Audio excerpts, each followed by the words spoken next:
Good morning and welcome back to OTR Reviews. And no, we're not in the Swiss Alps. We are in fact still in Essex, and it's raining, but it's snowed overnight, giving us a beautiful backdrop for this.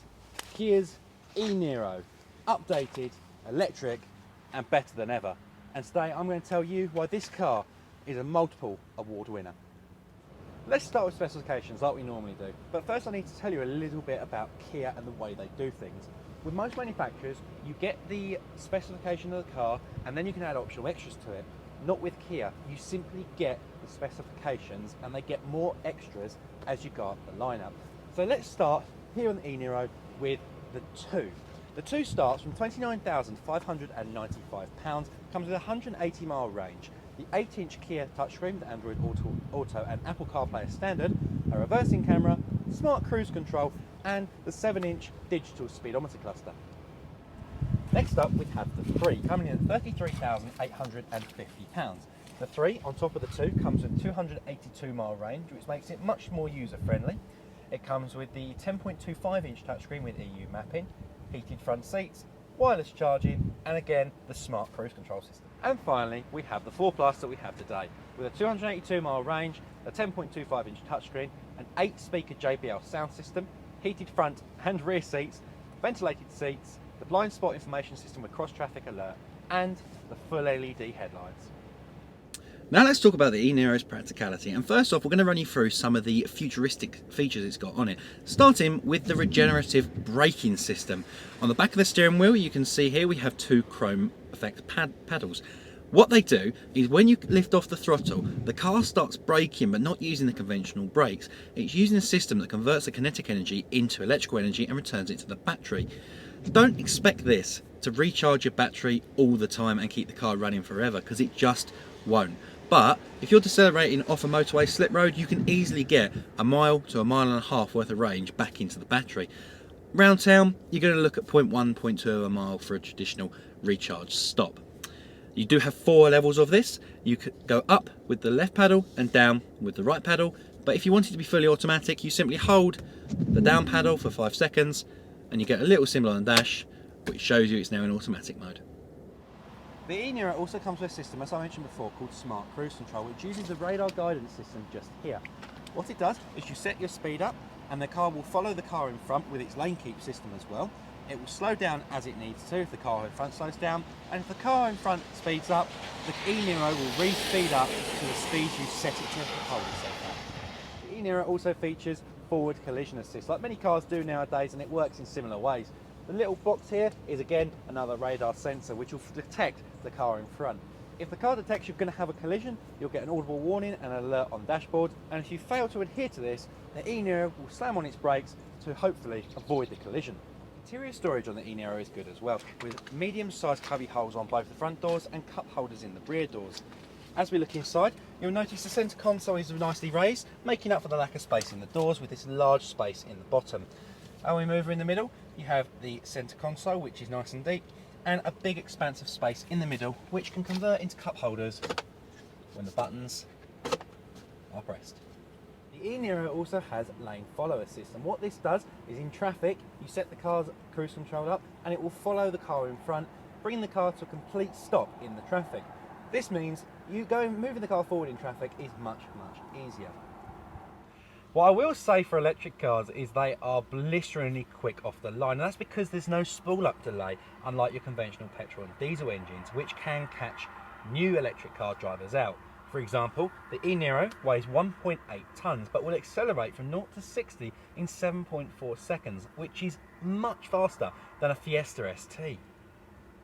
Something which is very surprising with the E-Niro is that the battery pack is actually underneath the rear, which would make you think, considering how big it is, it would convert the boot space, which it doesn't. The E-Niro's boot is at 451 litres, which is equivalent to a near a Ford Cougar. And when you put the seats down with the levers on the back of the seats, just here, they fold in a traditional 60-40 way, revealing 1,405 litres of space, which is plenty enough for 4 or 5 suitcases. Another thing about the E-Niro is there's a little bit of space underneath the bootload floor, which hasn't got much of a lip. If you come now, you can see I've got a nice little cubby hole for my charging cables and my first aid kit. Rear space in the Niro isn't bad either. With the seat being set to me at 6 foot tall, I've still got a nice bit of legroom and a decent sized amount of headroom, which makes me feel quite comfortable. That being said, it's not quite as spacious as the Cougar we did last time out. Now with electric cars, they are absolutely silent, and I've got a good example of this because the Niro is fully powered on at the minute and it's making no sound. That could make the car potentially dangerous for pedestrians, but Kia have overcome this with a system they call the VES, the Virtual Engine Sound System. This emits a space-age moan from the front of the car when it's in drive or reverse, which then comes out the back.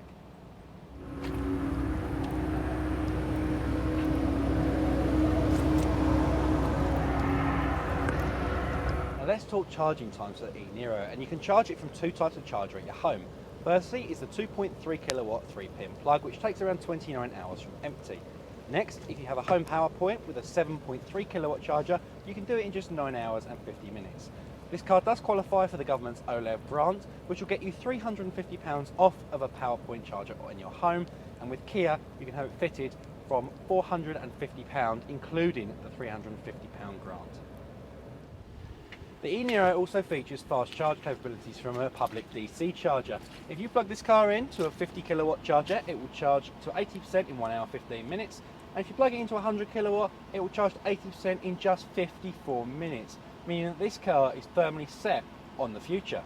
Inside the Niro, and I'm going to talk to you about connectivity. And first of all, in this cubby hole here is the wireless charger.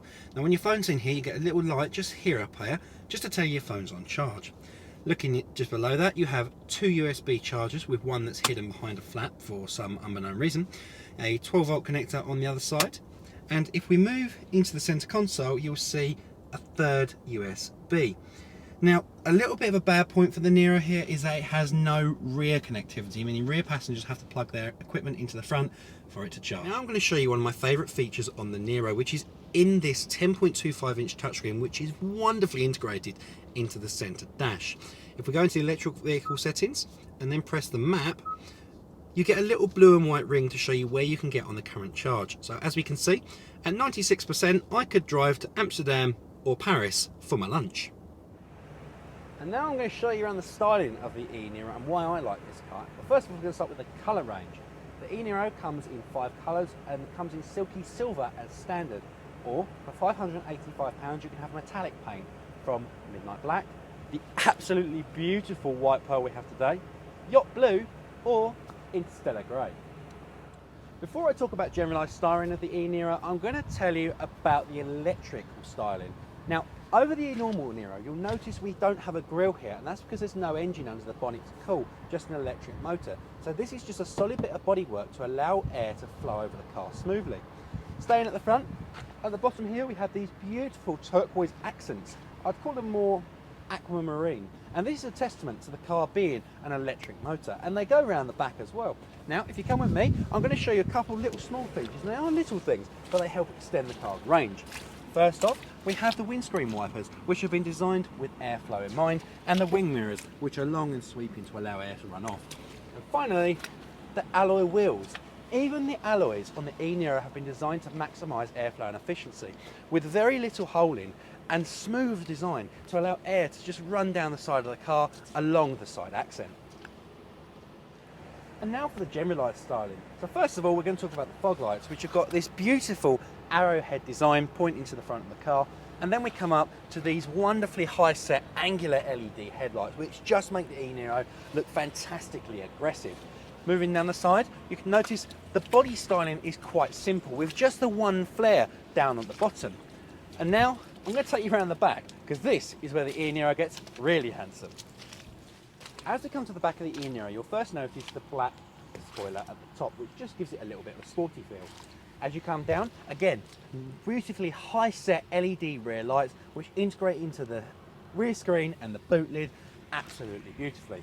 Coming down, the bumper is extended out just slightly to give it more of a body kit kind of feel, and again, a sporty look. And again with the blue accents to give it its eco heritage. And finally, branded with Eco Electric on the boot lid to tell everybody that you're gunning for the future. And now I'm going to talk to you about interior styling, and first the door cards, which have this beautiful piano black gloss running down the side. If I come back up, you'll see we have a smooth leather steering wheel with the speedo cluster set just behind. Again, with the piano black along the dashboard with the integrated sat-nav system. Going round to the piano black on the door card. Now moving back into the middle, you'll see the climate system here. Very simple, very easy to use with very few buttons. And just below it, we have the mode drive selector. With an electric car, you don't have a gearbox, you simply have a drive selector, so you can have drive, reverse, neutral or park. And that's because it doesn't need to change gear, because you're pretty much just flipping a switch on and off. Also included here are the heated seat buttons, the heated steering wheel, the selectable drive mode buttons, which I'll show you later, the handbrake, and the auto hold. I want to show you the styling of the dash cluster, and it is absolutely beautiful. You can see the energy flow of the car, and if we go up the selection, we have the driving style to see how dynamic or economical you've been driving the car. Your drive information for today, so as you can see, we've driven 5.5 miles in an hour and a half, but that has been because the car's been turned on while we've been filming, because it's very cold outside, so I've wanted the heaters on a bit more. And then you've got your accumulated info, so how far you've driven, how long it's taken. Your consumption info for the time as well for your kilowatt hours. But then we use another button to scroll across to your compass, your lane keep information, and your general settings. But for me, I like to see how the energy is flowing from the battery to the car, and the car to the battery. And now I'm just going to demonstrate again this beautiful 10.25 inch touchscreen. First of all, you've got the buttons down here which can go to the screen straight away, so I can go to the electric vehicle screen, the navigation, and the map. Or I can use the touchscreen itself, which is very responsive to touch. Now, you've always got this tab at the side, which you can close with this button here, just like that. But I like to have it open because it gives you your battery information, your range, and even your closest charging station. You can go onto search stations and it will tell you if it's got AC fast charging or DC slow charging. And just look at the selection we have. All of these are within 25 miles that have just gone by.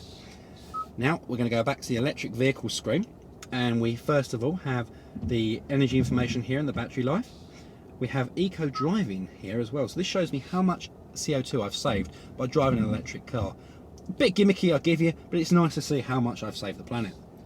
If we go back to the fuel economy history, you can also see what I've been driving on different days and how efficient I've been with the power.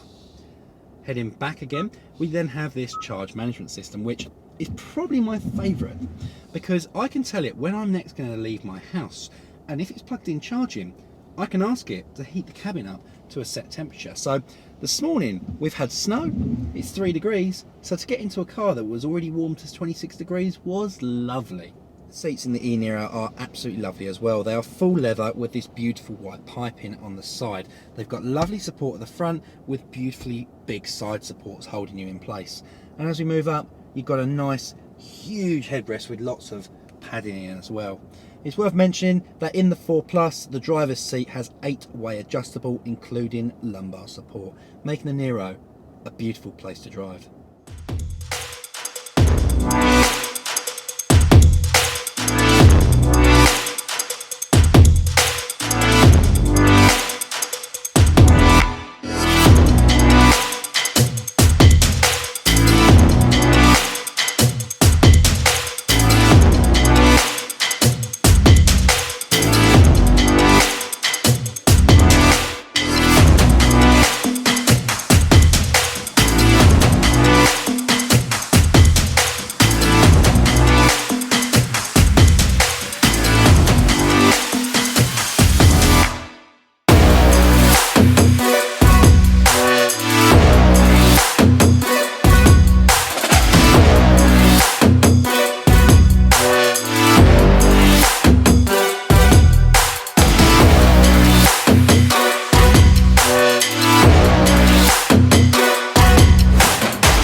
The E-Niro has got a surprisingly comfortable ride considering it is a 1.8 tonne car. Now, most of the weight comes from the battery pack, and that's nearly half a tonne under the bootload floor, and that's why manufacturers have to fit stiffer suspension to electric cars. But Kia has set the Niro up in such a way that it just glides over the surface and you can hardly feel the bumps. Combine that with the precise pinpoint steering, which is incredibly light as I go around this corner through a large puddle in the snow. It really does make for a beautiful car and a wonderful driving experience.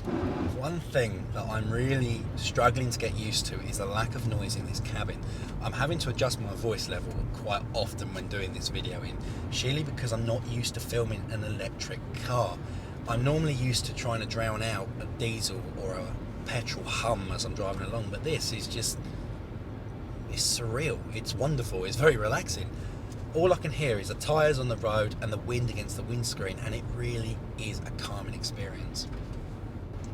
Alongside the smooth ride are these seats which I spoke about earlier, and they are wonderful. They're very comfortable, they're quite soft, and I could drive this thing long distance, and I could comfortably carry a family in this long distance. I really don't get how people can say the electric car isn't ready, because driving this for simply 5 days, I can tell you 100% this car is ready for mainstream marketing. As I spoke about in the styling section, this car has driving modes which are selected via the selector down here. You can have it in eco mode like I do now, which is very comfortable, it's very relaxed, but it doesn't feel slow or sluggish. When we go into normal mode, the throttle response stiffens up a little bit, giving it more of a petrol diesel feel, more conventional. If I press it again, in this weather I'm a little bit nervous about this, and put it into sport mode, you get a very, very sharp response, which just goes, you breathe on the throttle and you're just flying down the road at 50 miles an hour and struggling to slow down with snow and other cars about. However, I'm going to now talk about the fourth mode if you need a little extra range. If I press and hold the drive mode button, I go into what's called Eco Plus, and that calms everything down further from Eco. The throttle response is a little bit slower, and you're limited to 60 miles an hour. And when you change drive modes, you instantaneously get an updated range in the dash. With the Eco Plus, you can get between 10 and 15 extra miles of range if you go into that mode. It is worth saying though, obviously the heaters, the heated seats, the wireless charger, the more equipment you're using, the more charge you're going to be using. So realistically, you're probably going to be looking about 240, 250 miles with the heating on. If you go into Eco Plus mode, you could probably stretch that to 260. But I am quite comfortable just using the standard Eco mode, because it really is a fantastic mode to drive. What else do you need to know about the E-Niro? Well, it's a multiple award-winning car, as I mentioned earlier, winning What Car's Car of the Year 2019, being the first ever electric car to do so. It also won this year What Car's Small Electric Car Worth More Than £35,000 and Car Buyer's Car of the Year 2020. With the E-Niro, you also get Kia's class-leading 7-year, 100,000 mile warranty, which no other manufacturer offers. That is how confident Kia are in their current lineup. With electric cars, it's difficult to work out how much they are to fully charge, but an average kind of price bracket you'd expect for the E-Niro from empty to full at home is £8.30 per charge, and if you're going to do it on a fast charger from 0 to 100%, you're looking around £16. And for 282 miles, you can know you're getting more miles per pound you spend. So these cars really are the future. The E-Niro is also available with 3 years free servicing when purchased with Kia's E+ financial package. But alongside that, it's also a very safe car, scoring 5 stars in Euro NCAP testing with a 91% protection rating for adult occupants and 80% protection rating for child occupants. And that's all we've got time for today here on OTR Reviews. But I hope I've given you a good insight into why the E-Niro is spearheading the electric charge. With just 9 short years left until the ban on petrol diesel cars in 2030, look at what we're building in 2020. What could we be building in another 9 years? The electric car has such a huge potential. It just needs the infrastructure support from the government. And that is where they fall over at the minute, because the infrastructure isn't quite ready for a country full of electric cars. What do you think of the E-Niro? Let me know in the comments section below. And if you've liked this video, drop me a like and subscribe to my channel for more videos like this. We don't have a next video set for now, but I will sure let you know on my Instagram, the link below, what we've got and when we'll next be out. I'm Jamie Green. This is OTR Reviews and a beautiful snowy day in Essex. And this is the electrifyingly good Kia E-Niro. Till next time, goodbye.